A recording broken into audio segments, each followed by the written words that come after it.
are now listening to a 302 Birds podcast experience, proudly powered by Tick Pick, Cutbet, El Diablo Burritos, Nick's Pizza, and Klondike Kate's on the heart of Main Street.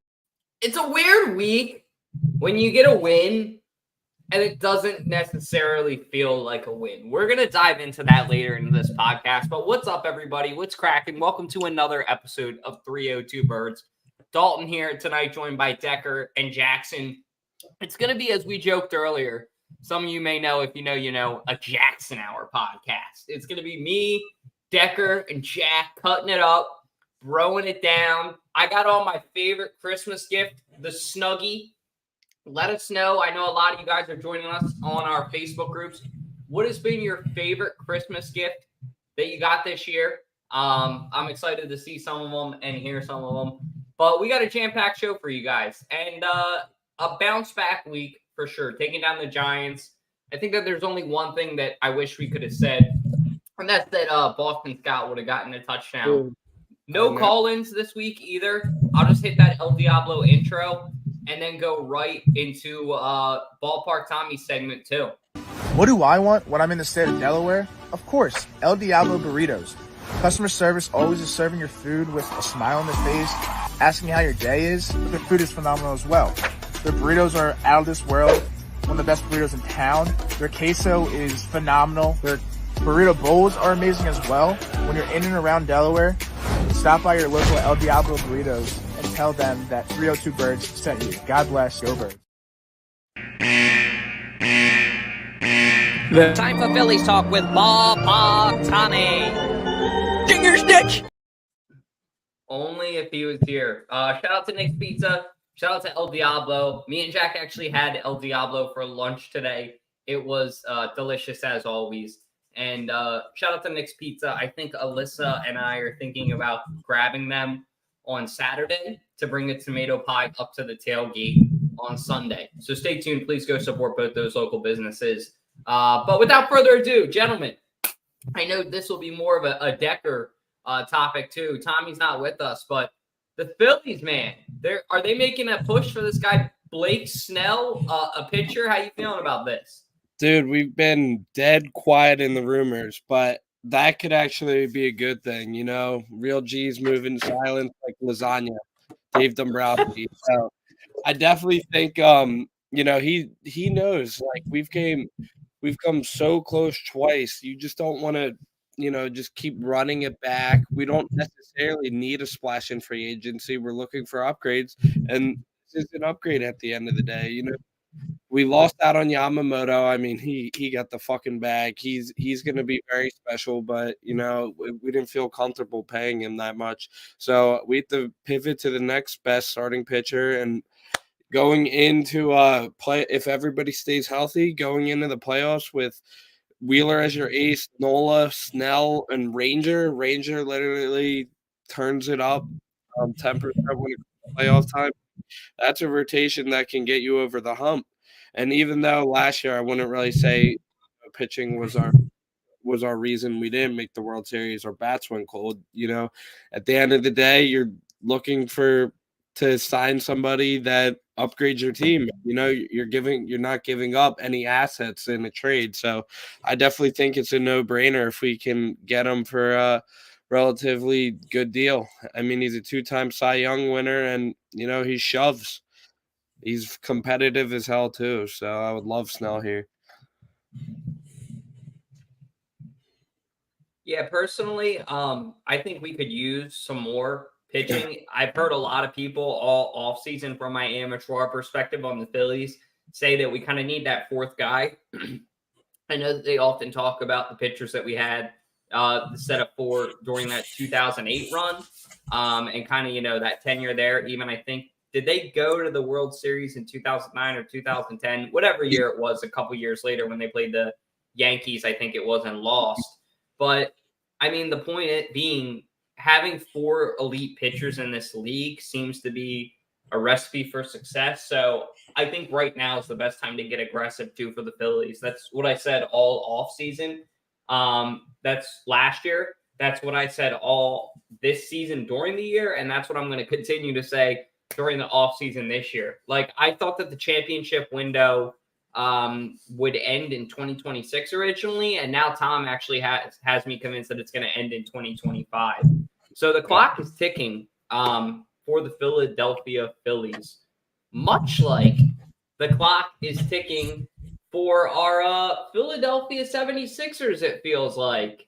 Going out this week, making a pretty big move, at least as far as the Blue Coats, a local team, we're concerned. It's a two-way contract, so the Blue Coats get a piece, and then the Sixers get a piece. But they go out and get a forward, I believe he is, on paper. He can obviously play both. A former NBA, I believe the 2023 NBA G League MVP, Kenneth Lofton, is now a Philadelphia 76er. I like this for depth. I think that the Sixers can use more of that always. As far as the Blue Coats goes, I don't know how long he's going to be there. Like, I personally think that this kid is NBA ready. And, you know, he's young. He's only 21 years old. Last year, he was also all G League, first team. Kid's from Texas. He's 6'6", 275. And then the only other thing that I read about him is people were saying that he could be a true center for the Blue Coats. Once again, I really don't know how much of that is true, but I think it's nice to see the Sixers going out making moves. It seems this year their recipe for success hasn't been, hey, let's rely on a MVP season from Embiid. It's more, hey, let's come together as a cohesive unit and play good basketball, which I like that. Yeah, I mean, it's always good to have depth too with Embiid. You know he's not going to play all 82 games, so God forbid something happen. You know, it's always good to have more bigs because we saw like on Christmas Day, Mo Bamba was actually we got embarrassed, but Embiid was out and Maxey was cold, but Mo Bamba was actually playing good. So you know, it's good to have as many bigs as possible because that's surely in the Sixers era, when you're looking back at the Embiid era, looking at our lack of backup bigs in the playoffs, that's been, I don't know if it's the number one reason, but it's definitely a top three why we're losing all those second round exits. You know, Embiid's backup centers have been like Amir Johnson in the playoffs who killed us, Boban, you know, etc. We had just a bunch of guys out there. Boban. Yeah, Boban. Yeah, exactly. But I like B-Ball Paul and I like Bamba, but you know, it's always good to have depth. And B-Ball Paul dominated the G League a couple years ago. They might have won it all or they lost in the chip, but yeah, B-Ball Paul won I think MVP. So you know, it'd be a good time for Lofton. Really going to get the playing time in the NBA right now because we've got a pretty damn good team in rotation. You know, for him to just dominate in the G League and get some run. So I think it was a good signing. Yeah, 100%. Pivoting now also on the Sixers. This week, Allen Iverson, I guess he was on a podcast and recently said he would love to rejoin the Sixers organization, and he still has a lot more to give. Jack, how are you feeling about this? Allen Iverson kind of coming to the Sixers as a mentor position, not about it, not in your head? No, I agree. I agree for that mentor position. He was a stud when he was in Philly, and we need that kind of mentality for the young guys because the Sixers are a pretty young team. So having that kind of mentorship in the locker room would be huge, and I wouldn't mind seeing it because Allen Iverson was the league MVP, and he is probably the Sixers' greatest player in the 2000 era. So I think it'd be a good fit for the Sixers organization to have him kind of fill in that role for being that mentor. I mean, we've seen Connor Barwin, who is in the Eagles front office, and having that kind of presence really helps the Eagles out. They're also a young team, so I think having some kind of senior mentorship would be huge for these Sixers. I don't know why he decided now to make the decision. I don't know why he didn't do it originally.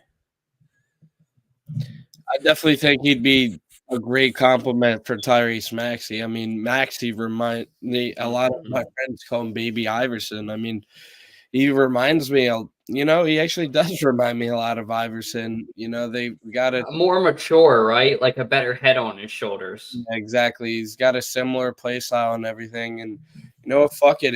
If Iverson was in Camden every day where they practice, giving Maxi tips, everything, everything he learned as a guard. Iverson and Maxi are very similar in the fact that they're both small guards, and they, at one point play like they're kind of both a point guard and a shooting guard at the same time. Like Maxi played both last year with Harden, but now he's the lead guard, just like Iverson took the reins. So I definitely think it wouldn't hurt, just as long as he's not making moves in our front office or anything, just because he's a legend. But yeah, I definitely think being a mentor to Maxi and our other guys would definitely be great. But I think Nick Nurse would have to bless it and everything if he became part of the coaching staff or whatever it is, or part of Morey's staff, because I believe Jimmy Rollins is part of the Phillies staff right now too in our front office, and Danny Briere is our GM. So it's crazy. This sports is all about, and life's all about relationships. So that would be awesome. A good point too, and like Jack said as well, I almost want to go back to what he said. Why now?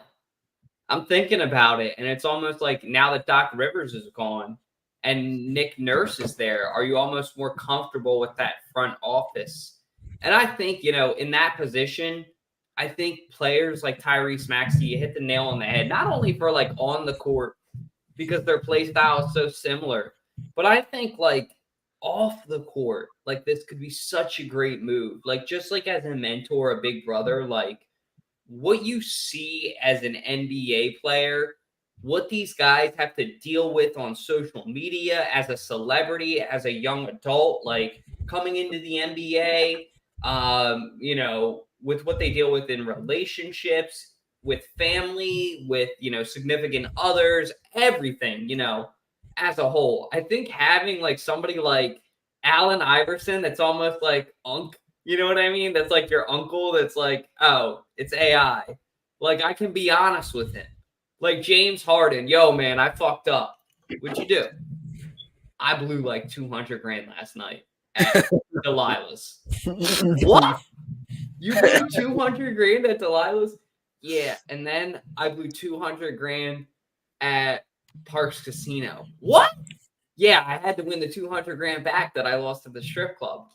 Like, it's like almost like having somebody, though, that you can share those stories with, because you're not going to share that with Nick Nurse. You're damn well not going to share that with Sixers ownership, and you're not going to share that with the media. So having somebody that, like, can look at you and say, hey, maybe you shouldn't do that, or even somebody like Shaq, I think should be a great mentor to all people. Hey, what's going on with your money situation? Do you even know? You know what I mean? Like, that's such a thing, too. So bring him in. I'm all for it. I think it's only going to make the team better.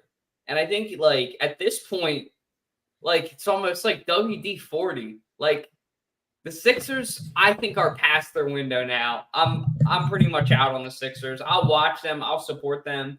I'll be there. I'll be happy, but I don't think that they're going to make me happy anytime soon. So it's almost like, what do you have to lose? Like, especially with Embiid, you might as well try it. I've got a suggestion. How about Iverson takes them all out to TGI Fridays every Friday night? That'd be great. Just like he did as a player. They just get hammered at TGI Fridays every Thursday night. Yes, exactly. You apply for a part-time job being a waiter. Yeah, that'd be awesome. Hey, it's Decker again. That would be a nice tip. I think he should teach Maxi financial advice too, but I didn't do, so you can save your money. Because I think Iverson's big, he kind of went broke after the NBA, and then his Reebok thing. I think Iverson's his lifetime deal. Yeah, his lifetime deal when he's 55. Iverson's 40, so he's still got a little bit of time left. So maybe he just needs a job and he's broke. That's kind of what I was thinking. Like in the back of my head, I was almost like, is this man just trying to like get a job because like he's gonna be broke? Here, wait, what's his age? If He's he's probably 54, 30. I'm about to shit my pants. Okay, he's 48. So, Okay. yeah, I think it's a coaching staff thing, personally. I think he's almost like Nick Nurse, not selfish. I'm comfortable with this team. I'm going to go in here and do my thing. Yeah. Eagles. A big positive this week is getting the win. But Devontae Smith comes out after the game and just flat out says, I'm not happy. I'm not satisfied. And I'm conflicted on that as a fan. Because on one hand, I'm like, a win's a win in the NFL. You know what I mean? Any given Sunday. And the fact that you stack up 11 of those, that's pretty impressive. But on the other hand, I'm almost loving the perfectionism from this team and the fact that they're always striving for more and the fact that they always are looking to improve. They're never satisfied. But personally, something feels off this year to me. Yeah. The vibe just isn't there. And I don't know if it's because of this, and maybe I'm wrong, but it just feels like they're so tense and they're so focused on getting this Super Bowl win and getting it out of the way that nothing is fun anymore. And I'm not saying, hey, let's go out and let's, have fun, chuck it up these last 3 games, whatever happens, happens. If we're having fun, lose the first seed. No, I'm not saying that. I'm not saying that peace-loving granola bullshit. What I'm saying is I don't think that there's a disadvantage to being an underdog. I get that. But I think that this team needs to loosen up a little bit more, guys. The vibe is off. The vibes are off. This team is not having fun. They're not producing is the main thing.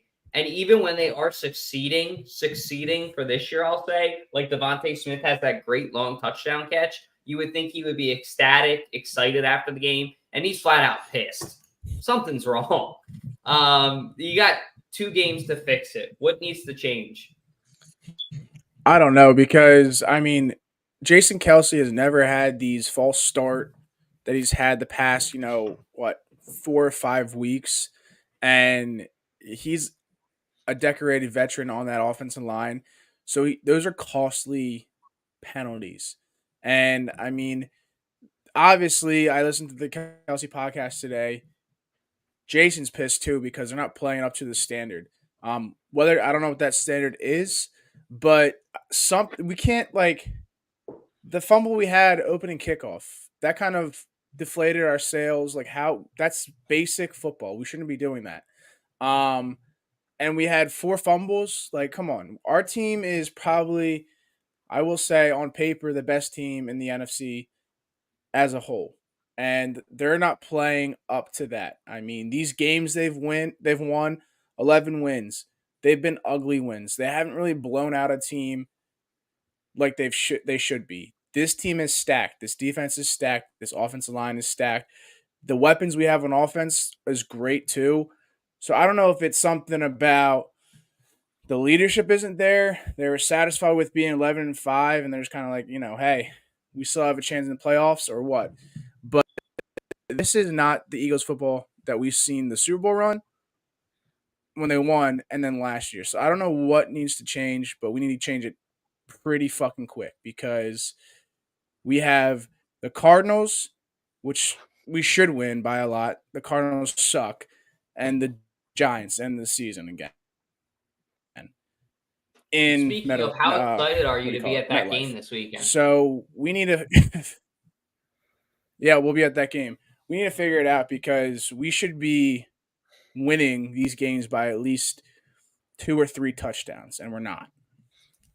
Yeah, I heard a good point on WIP today. We're not a college football team or anything trying to get into the,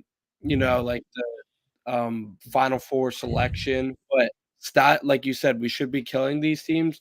With this season right now, I would definitely say style points matter. So, like you said, the spread, I think we're 10-point favorites against the Cardinals. We're 13.5-point favorites against the Giants. We should be fucking killing them. We let the Giants hang in. Dude, the Giants suck. the Tommy DeVito story is over. It was cool. It was fun. Tommy Cutlets was a great story and everything. But the truth is, he wasn't a good quarterback. He was undrafted for a reason. He wasn't that good in college. He was overlooked by a lot of teams. And then, Tyrod Taylor came in and that kind of turned the game around. But I mean, Tyrod Taylor necessarily didn't do so much because the Giants scored off that dumbass Boston Scott Zacchaeus fumble incident, and then Dallas Goedert trips and Jalen Hurts throws a pick six, so that's fucking 14 points right there. So you just can't let these teams keep hanging in. Like at some point, when are we just gonna?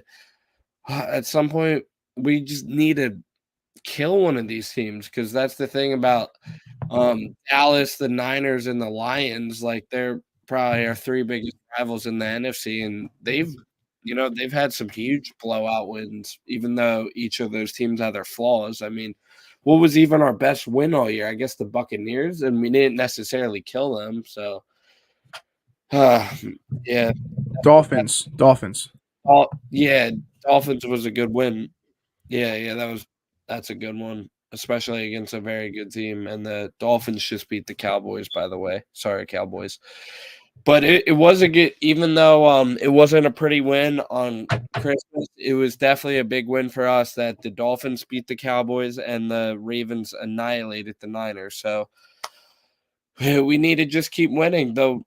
Home field advantage is actually not as far out of the picture as we think. So we definitely need to keep the steam, build momentum off of this win, and beat the Cardinals and the Giants. And you don't know what might happen. This is the NFL; anything can happen any given week. So if the Cowboys beat the Lions and the Niners lose to one of the Commanders or Rams, and we win out, then I believe we control the NFC and we have the 1 seed again. So.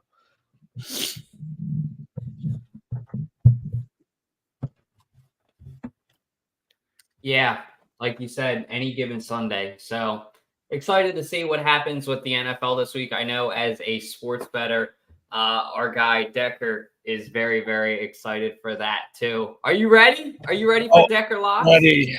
Yeah, we need a hit. My kids are starving. They haven't been eating, even though I don't know. Yeah, RIP to the chicken. But without further ado, baby, one of your guys' favorite segments is back. We've never won one. We were texting about that today. We've actually never hit one of these until it's okay. It's okay. We hit all the. I don't know if you guys heard, but some anonymous, good-looking, handsome male at Penn State hit a 14-leg parlay for $500K. The touchdown parlay. No, that wasn't me. I wish it was. But I've hit some crazy parlays. I hit $1,000 parlay around Thanksgiving during the Sixers parlay. So we just got to keep trying. I'm not a quitter. So, all right, everybody, starting tomorrow, lock this in, responsibly. I wouldn't necessarily put 100 on this, but this is a very good value parlay. So starting tomorrow, the Browns play the bum-ass Jets. Joe Flacco is Jesus Christ redeemed. The Browns are a damn good team. They're 7.5 tomorrow. It's, you never know what you're going to get the Jets with the spread. So we're just taking the money line and be safe with it. Browns are a damn good football team, and I'm actually very excited to watch them play playoff football. All right, guys, I'm sorry. I know this is an Eagles podcast, but I have the Cowboys money line. But, all right, Eagles fans, hear me out. We need the Cowboys to win this game because, like I previously mentioned, there is still an avenue out for the Eagles to get home field advantage in the 1 seed in the NFC, and that avenue involves the Lions losing. So we need the Cowgirls. They just got embarrassed against the Bills, and they lost against the Dolphins. They can't win on the road. Now they're a home game. They're -6. The line's telling everybody the Cowboys are going to win this game. Dan Campbell's all crying and hyping his team up. They won their first division in 30 years. So I definitely think you're not going to get an as focused Lions. Can you give me an impression of what that sounds like? Dan Campbell crying. I love you motherfuckers so much. You work so hard for this shit. we're gonna bite the Cowboys' fucking knees off, man. Yeah, I can't do it, but I love Dan Campbell. He's a funny ass dude. But we actually might play the Lions in the playoffs, and yeah. All right, and then in that same game, Cowboys Lions over 49.5 points. Oh man, this is gonna not as an Eagles fan, just as an NFL fan, this is gonna be very fun. That's actually the alternate line. That's a very high total. I think the normal total in that game is like 52, 53.5. So, the line Vegas is indicating there's gonna be a lot of points in these games for your fantasy championship, guys. So if you got Jameer Gibbs, Amon-Ra, CeeDee Lamb, Dak, expect big games from them. All right, and our next game is the Rams money line. Man, I'm not gonna lie, man. I would not want to fucking see Sean McVay right now in the playoffs. This Rams team is heating up. Kyron Williams is dominating the run game. Puka Nacua, wide receiver duo. Stafford's heating up. The Rams play the Giants this week. I think they could definitely kill them. The Giants aren't that good. And I think the Rams are coming off a 10-day rest. So, yeah, because the Rams played Thursday night last against the Saints. So, guys, I'm telling you, the Rams are a lock. All right. And then, honestly, it's probably my least confident play. The fucking Chiefs, dude. They suck. But Chiefs, coming off a bad loss against the Raiders. They typically don't lose back-to-back games, but the Eagles actually broke that streak this year. But this is a must-win game for the Chiefs. They're playing the Bengals at home. If it was on the road, I would definitely be more concerned. But the Chiefs, they have to win this game. They're in their season, man. They're in this point of the season. They're playing quote unquote playoff football right now, so they need to win this game. And then our last leg is Dolphins Ravens. Man, what a hell of a matchup. That could definitely be the AFC Championship. We're gonna take Ravens 2.5 alternate spread. I just think even though the Ravens are coming off this huge win, I just think they're the best team in the AFC right now. And Lamar's playing to win that MVP, and they really want to lock up the 1 seed. So I think the Ravens are the better team than the Dolphins this week.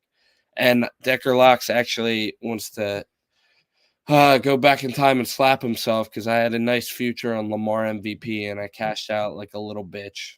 So, bitch move, Decky. Bitch move. Yep.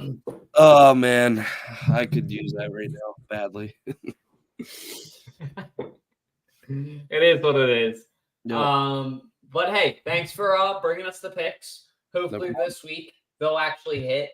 And what's actually going to hit is this team in the playoffs. I mean, a lot of fans are asking, and rightfully so, are we built for this? You're seeing close games or losses like the past 2 weeks. And I think throughout the first, I would say 10 games, even, with the Jets loss, we're built for this. You know what I mean? It was a no-brainer. The past couple of weeks, even, when we win, you're questioning, are we built for this? And I don't know that the Eagles are. You guys are right. You could face a gritty team like the Lions in the playoffs, especially if you go to Detroit. That makes it so much. Do you know how loud and how packed out that stadium's going to be with Dan Campbell fucking crying on the sideline?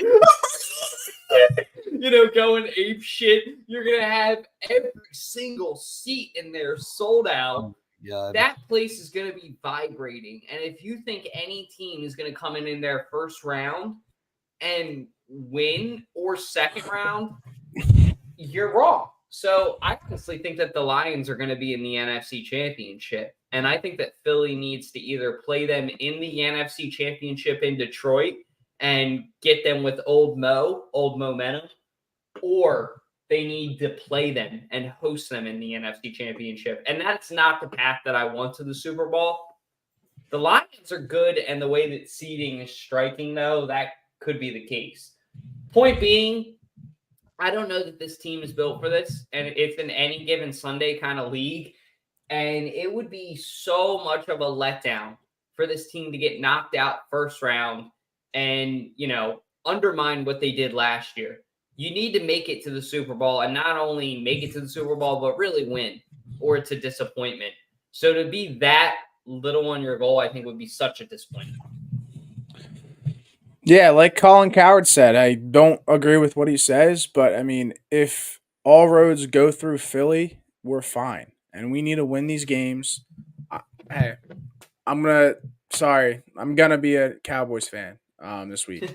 I hate to say it, but like Decker said, like we need that Cowboys win to help us out. So if all roads lead through Philly, we can take Detroit. We can take any team in Philly and win. So I mean, on paper, this team is built for it, but it's a matter of putting these pieces together that have been crumbling and fumbling the last 5 weeks and figure it out, because we went into the season saying that this team's better than the Super Bowl run last season, which we thought is accurate, but clearly we're not.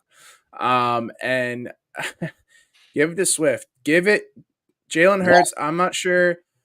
I love Jalen Hurts to death. I'm not sure if that's that money bags are kind of affecting him, but ever since he's gotten that big pay bump, he hasn't playing himself. It looks like he's not playing. Like he's not comfortable playing on the field. Maybe it's Brian Johnson being the offensive coordinator. I don't know, but we need to figure it out and figure it out fucking quick, because this is bullshit. We shouldn't be almost losing to the Giants, okay? So we need to figure the fuck out. That's all I got to say. Now, guys, I have two. I'm more than just a gambling guy, okay? I can be a stat guy too. I got some very interesting milestones to watch this week against the Cardinals. Here's the first one: with 12 more rushing yards, like you said, give Swift the fucking ball. DeAndre Swift will be the first Eagles 1,000-yard rusher that the Eagles didn't draft since Ricky Waters in 1997. And the last four were Miles Sanders last year, LaShawn McCoy, Brian Westbrook, and Deuce Staley. So I think that's a cool ass stat. And then another really cool one is like nobody talks about it at all, but the Smitty and AJ Brown duo, Batman and Skinny Batman, pretty damn good duo, even though one of them's a diva. If Smitty has 2 catches for 64 yards in the Eagles' last 2 games, the Eagles will become the first team in NFL history with 2 wide receivers having consecutive seasons with at least 80 catches, 1,100 yards, and 7 touchdowns. Jesus Christ, that's an insane stat. So, I mean, I know it's going to be a nightmare down the line trying to pay these guys, but this is why we need to win now with Smitty on his rookie contract.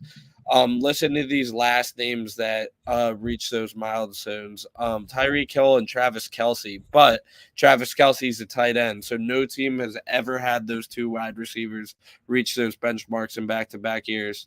So that's actually absurd. And then the my last one, real quick, is Brown now has 28 90 yards in 32 games since joining the Eagles, and that's the 3rd most in NFL history by a player in his first 32 games, behind OBJ and Jefferson. So that just tells how dominant A.J. Brown has actually been for the Eagles. And unfortunately, I think Brown's looking at these statistics and he's instilling them in his quarterback, saying, give me the fucking ball, and it's kind of ruining our offense right now, instead of Hurts being look down the field and not just chuck up on the A.J. Brown and actually look at our fucking tight end. So,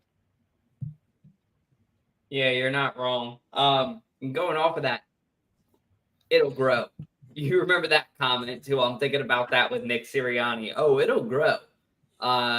You look at how this team has really changed over the past 2 years. It's something where it's enjoy it now. You're right that these players won't be here in, a year or 2. So as Eagles fans, enjoy it now. Even if we don't win a Super Bowl, there's still great memories that can come from this. I'm not saying, that's the goal. I'm just saying enjoy it while you're in it. Take these wins not for granted, these overtime wins against the Bills, these wins with your family against the Giants. Like, cherish these moments as an Eagles fan, because even during the shitty seasons, those are the moments that you look back and cherish the most. So imagine what it's like when you're a good team, what those memories will feel like 10 years from now, probably even better than the ones when, we have no relevancy for the playoffs, but Deshaun Jackson is returning a punt for a touchdown. You know what I mean? Like the Eagles are not going to the Super Bowl. We're not really relevant. It's flipped. The script is flipped. So it's nice to see, but cherish this stuff, guys, I guess is what I'm trying to say. One last thing about the Eagles being built for the playoffs. I'm loving Ringo's play too. My man, Ringo, 7 targets, 4 receptions against him, 9 yards, 1 game-sealing interception, and 1 pass breakup. Also, 0 first downs allowed. I mean, this guy's hot, and he's really looking to fit in. I'll say this. I don't think that he should be starting yet, but if some of this lackadaisical play from the corners keeps up, it would be really wise, I think, for the Eagles to give the young guy a shot. He's 21, which is absurd. That's awesome. Really young and a lot of time to develop, which is how I feel about my guy Nolan Smith. I heard this weekend, and from my eyes, in the game, a little bit of, I didn't see too much of it from the game. In a couple moments, I recognized it, but then when I went back and looked at the film online, the Eagles are utilizing this guy more and more at the linebacker position. 1 month ago, the article or the narrative was Nolan Smith the wrong pick for the Eagles? And now it is Eagles rookie stands out in win over Giants. Obviously, that's mainly directed at Ringo, but I think Nolan Smith had a pretty decent game too from what we've seen. They haven't really given him a shot, because there's so many guys around. But I've started to think about it more and more, and in my opinion, utilizing him at the traditional linebacker position, especially like outside linebacker, you know what I mean, where you just drop back in a middle third or something. Nothing really crazy on coverage, 10 yards, drop back in coverage and be able to just jump up and use your height. He's that fast enough. I would not utilize this guy in like a middle linebacker position. I don't think that he's there yet. But like I said, like a left outside, right outside linebacker, maybe move Hassan Reddick to more of a traditional defensive end. I think right now for the Eagles, it's all about personnel. You don't have any really good middle linebacker ones. I guess that one guy's coming back, Cunningham, who's been pretty decent for the Eagles all season. But overall, I mean, I think it's more you have these playmakers that are all outside linebackers, so just get as many of those guys on the field as you can at once. But is there more to come from Nolan Smith? What do you guys think? I think so. I mean, we got to utilize this guy as much as possible. He's young. He was a dog in Georgia, and I think if he gets more reps on the field, he get more comfortable. We'll see better play out of him, and it would be a perfect, fit, perfect marriage for this Eagles for this draft pick. Utilize him as an outside rush because this man is known for rushing the quarterback and getting a sack. He did that all in Georgia. Utilize him on some of those LB blitzes, and we'll see difference. Our linebackers are so fucking quick this year. Hassan Reddick's quick. Shaq Leonard, he played phenomenal. He kind of showed up when we needed him. Cunningham, that one rookie that we just upgraded to starter, Van der something, he had some tackles for loss. So utilize his speed. We got these young guys. We got them for a reason. And I think Nolan Smith is a perfect kind of embodiment of what we need for a rush. Put him in 2-3 plays, a drive, and get that kind of outside rush, and we'll see it produce value for sure. We just got to use him more often. And Ringo, playing great football. He was put into a situation where, he's backing up Darius Slay, who's one of the best corners in the league. But he's been playing phenomenal as well. So we got all these young talent players, and we just got to use them as best as we can. Yeah, I think we'll definitely start seeing more Nolan Smith down the line, kind of like how we didn't see nearly as much Jordan Davis rookie year, and it's a good problem to have. It's because we have so many dogs and veterans out there that they haven't been able to play as much, but we saw more of Ringo and Nolan Smith unlocked against the Giants, and I think it. I don't know if it's desperation or it's a combination of Matt Patricia, coming to his senses and trying out these rookies more. So maybe for a playoff game we could feel comfortable. Running Slay and Ringo out there. Bradbury's still struggling and playing like shit. So, it's definitely good to get the juices flowing now, because if an injury happens, it's all next man up mentality. So it's these next two games are really important in not only coming together as a team, battling through this adversity, but getting our playoff guys ready and guys who could potentially play in a playoff game if something happened to one of our starters.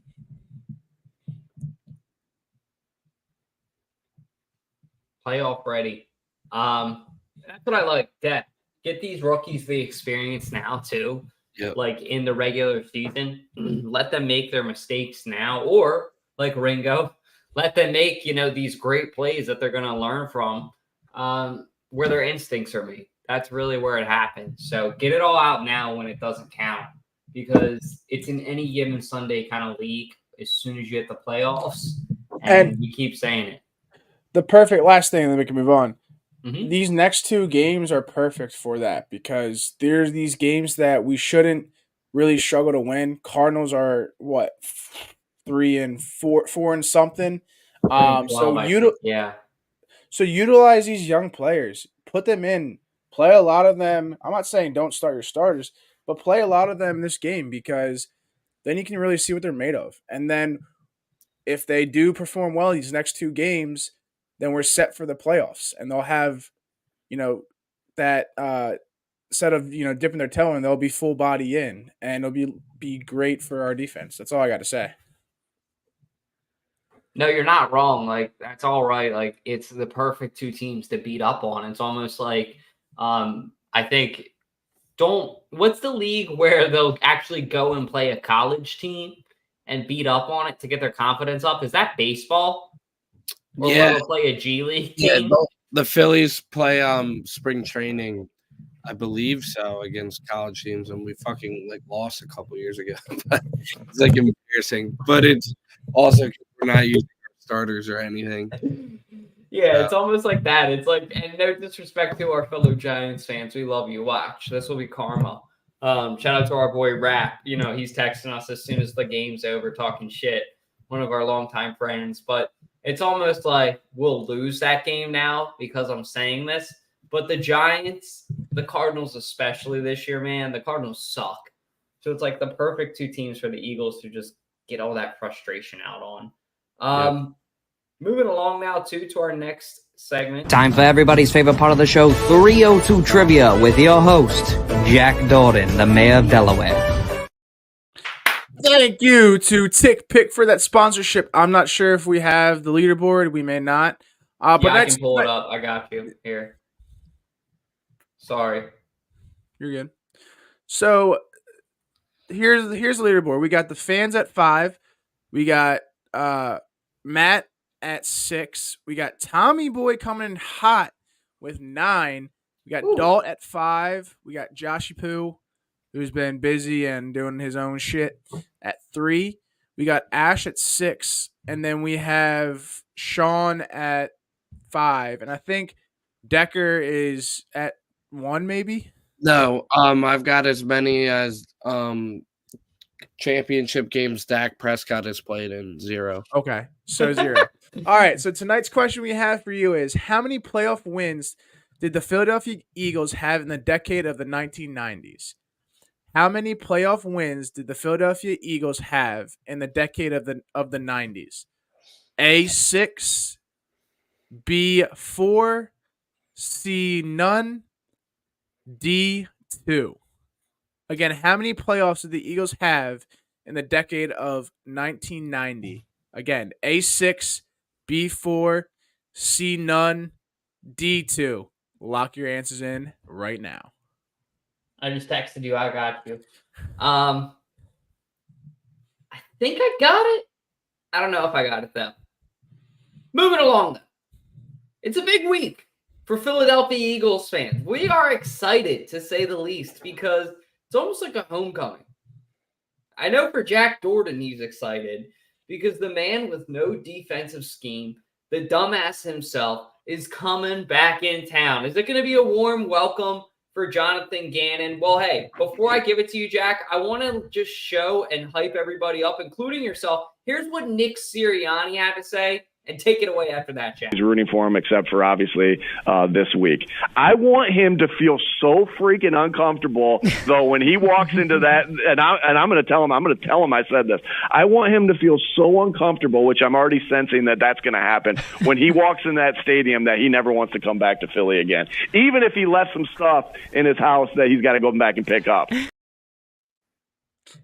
Oh my God, Nick Sirianni, you're savage for saying that.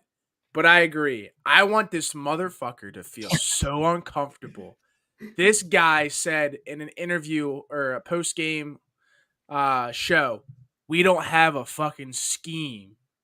And what happens? We get railed by the Chiefs in the Super Bowl.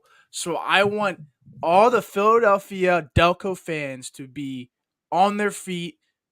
Let me roar with boos when we first see that man on the sideline, because this man, I want him to feel so uncomfortable that he does not want to come back to Philly ever again, whether it be playing us again or even come back on the coaching squad. I don't want this man to feel an ounce of comfortfulness when we play them on Sunday at 1:00. That's all I got to say. All I gotta say is, we're gonna gut him. We're gonna gut him. That fucking Jonathan Gannon, you fucking Pee Wee Herman head ass. Oh my God, I literally just cringe just thinking about this man and just thinking about all those cliche ass thing. Like, do you guys remember those clips like from preseason of like his motivational speeches inside the Cardinals locker room and shit? Let's go, man. Yeah, I just hate him so much. If we lose to these fucking ugly ass birds, you'll see me jumping off the Ben Franklin Bridge. I hope you know that. Dalt, something else we didn't talk about, even though they fucking cut him. This is the Zach Ertz Bowl. Yeah, like that's a whole thing too. I'm actually glad you bring that up, Decker. What the fuck happened with that whole situation with Zach Ertz? There's like this announcement that he's going to come out in the next 48 hours. I'm going to be playing for a playmaker. And it's been like fucking not 2 days. It's been fucking like 2 weeks. Dude, coming up on almost 4 weeks, right? Yeah, the NFL season, regular season's about to end, buddy. I don't know. Like who are you getting acclimated with at this point? Does he still want to play, or does he want to retire? Yeah, it's like make up your mind. We could use the guy. I'm all for him coming back, but it's almost weird to me that he's been so quiet. And I like the way Jack put it too. Fuck this guy. Like the fact that you have no defensive scheme and you want to come home and you feel like, oh, this is that you have affinity with us and our fans. Fuck you. Our fans need to make this guy like his ass feel tight. Like, he needs to sit there and get that dumbass Muppet look on his face, like Decker was saying, Pee Wee Herman. Like, you need to intimidate him. And it's all fun and games, like Nick Sirianni said, all respect. But when it comes to Sunday, you aren't friends with anybody in red. And fun fact, Jack actually is the one who taught me this from his trivia. So we do learn stuff on this podcast. The Eagles actually used to be rivals with the Cardinals. So the Cardinals used to be in the NFC East, I think, before the merger or something weird like that. Maybe it was even pre-2000. So this was almost a rivalry game for the Birds. I know we don't really like the Cardinals. We've had some bad blood with them in the past. When Macklin was there, I remember that game when they narrowly beat us and he fell on the Gatorade table. You have their whole thing where they say Bird Gang, fuck the Cardinals. I just can't stand them.